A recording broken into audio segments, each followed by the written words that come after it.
नमस्ते। त्याग और तपस्या के गहरे अर्थ को भगवान शिव के जीवन और शिक्षाओं के माध्यम से समझने की आपकी इच्छा सराहनीय है। आत्मनियंत्रण की शक्ति, जो त्याग और तपस्या का मूल है, एक ऐसा विषय है जो न केवल आध्यात्मिक रूप से महत्वपूर्ण है, बल्कि हमारे दैनिक जीवन में भी सफलता और शांति प्राप्त करने के लिए आवश्यक है। हिमालय की बर्फीली चोटियों के बीच कैलाश पर्वत शांत और वेलिसेस्वनी ढंग से खड़ा था। यह न केवल एक भौगोलिक स्थान था, बल्कि यह भगवान शिव का निवास स्थान भी था।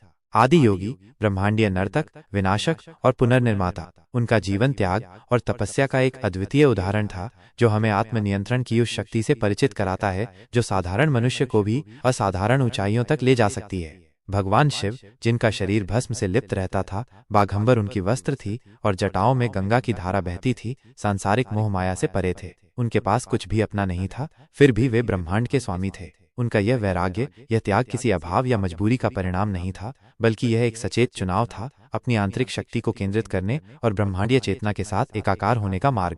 एक बार देवताओं और असुरों के बीच समुद्र मंथन हुआ। इस मंथन से 14 रत्न निकले, जिनमें अमृत भी शामिल था, जो देवताओं को अमरत्व प्रदान करने वाला था। लेकिन इस मंथन से एक भयानक विष भी निकला, हलाहल। इस विष की प्रचंड गर्मी और विनाशकारी शक्ति से तीनों लोग जलने लगे। देवता और असुर दोनों ही भयभीत हो गए और अपनी रक्षा के लिए भगवान शिव की शरण में गए। भगवान शिव अपनी शांत और करुणामयी प्रकृति के साथ इस संकट को भांप गए। उन्होंने बिना किसी हिचकिचाहट के उस विष को अपने हाथों में लिया और पी लिया। विष उनके कंठ में रुका रहा, जिससे उनका कंठ नीला पड़ गया। इसी कारण उन्हें नीलकंठ के नाम से भी जाना जाता है। यह घटना त्याग का एक अद्भुत उदाहरण है। भगवान शिव के पास उस विष को न पीने का विकल्प था। वे ब्रह्मांड के शक्तिशाली देवताओं में से एक थे, लेकिन उन्होंने दूसरों की रक्षा के लिए स्वयं उस विष को धारण किया। यह उनका निस्वार्थ प्रेम और करुणा थी, जो उन्हें इस महान त्याग के लिए प्रेरित कर रही थी। इस घटना से हमें त्याग का पहला और महत्वपूर्ण अर्थ समझ में आता है, दूसरों के कल्याण के लिए अपनी सुख सुविधाओं और सुरक्षा का परित्याग करना। यह त्याग किसी बाहरी दबाव या दिखावे के लिए नहीं, बल्कि आंतरिक प्रेरणा और करुणा से प्रेरित होना चाहिए। भगवान शिव का जीवन तपस्या का भी एक उत्कृष्ट उदाहरण है। उनकी तपस्या केवल शारीरिक कष्ट सहने या लंबे समय तक ध्यान में बैठे रहने तक सीमित नहीं थी। उनकी तपस्या का अर्थ था अपनी इंद्रियों पर नियंत्रण, अपने मन को शांत रखना और ब्रह्मांडीय सत्य की खोज में निरंतर लगे रहना। वे घंटों, दिनों और वर्षों तक गहरी समाधि में लीन रहते थे। उनकी यह तपस्या उन्हें बाहरी दुनिया से काटती नहीं थी, बल्कि उन्हें आंतरिक शक्ति और ज्ञान से भर देती थी। उनकी तपस्या का उद्देश्य किसी भौतिक लाभ या शक्ति को प्राप्त करना नहीं था, बल्कि अपनी आत्मा को शुद्ध करना और ब्रह्मांडीय चेतना के साथ जुड़ना था। एक कथा के अनुसार भगवान शिव एक घोर वन में तपस्या कर रहे थे। उनका शरीर धूल और राख से ढका हुआ था, उनकी जटाएं उलझी हुई थीं और वे पूर्णतः बाहरी दुनिया से विरक्त थे। उनकी इस तपस्या को देखकर कई ऋषि मुनि भी आश्चर्यचकित थे। एक बार देवी पार्वती, जो भगवान शिव की शक्ति और अर्धांगिनी है, उनके पास आईं। उन्होंने देखा कि उनके प्रियतम घोर तपस्या में लीन है और उन्हें सांसारिक सुख सुविधाओं की कोई परवाह नहीं है। देवी पार्वती ने भगवान शिव की सेवा की और उनकी तपस्या में उनका साथ दिया। इस कथा से हमें तपस्या का दूसरा महत्वपूर्ण अर्थ समझ में आता है, लक्ष्य के प्रति अटूट समर्पण और रास्ते में आने वाली कठिनाइयों को सहने की क्षमता। तपस्या का अर्थ केवल शारीरिक कष्ट सहना नहीं है, बल्कि मानसिक दृढ़ता और इच्छा शक्ति का विकास करना भी है।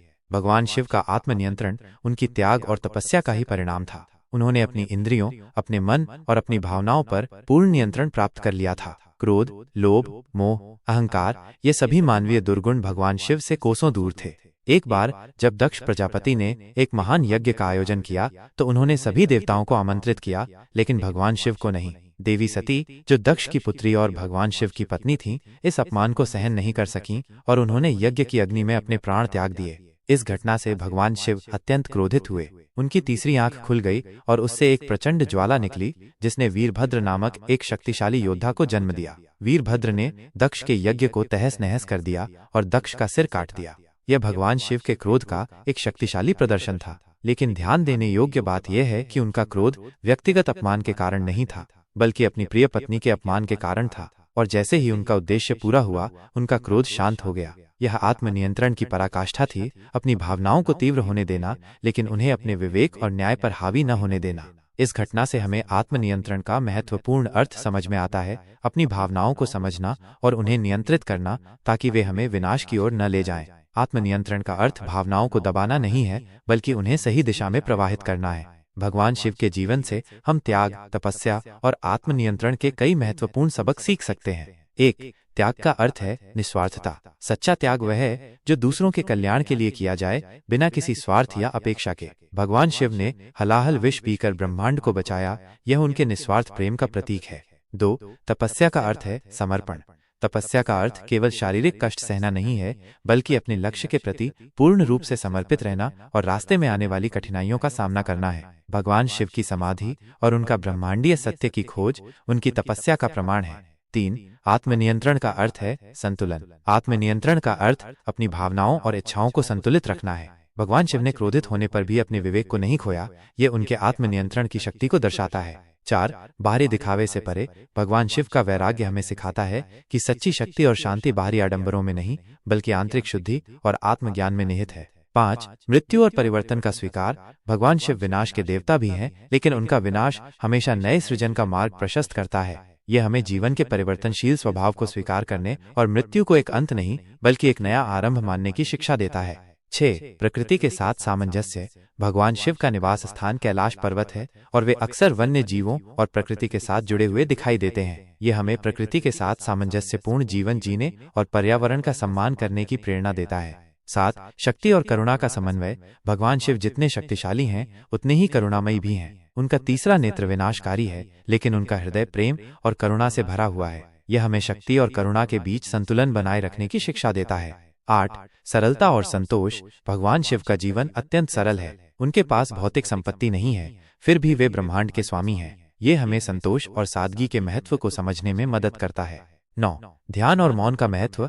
भगवान शिव अक्सर गहरी समाधि में लीन रहते हैं। ये हमें ध्यान और मौन की शक्ति को समझने और अपने जीवन में इसे अपनाने की प्रेरणा देता है। 10. यौन ऊर्जा का रूपांतरण। भगवान शिव को कामदेव का दमन करने वाला माना जाता है। ये हमें अपनी यौन ऊर्जा को नियंत्रित करने और उसे आध्यात्मिक विकास की ओर मोड़ने की शिक्षा देता है। भगवान शिव की कहानियां और शिक्षाएं हमें आत्मनियंत्रण की शक्ति को समझने और उसे अपने जीवन में अपनाने के लिए प्रेरित करती हैं।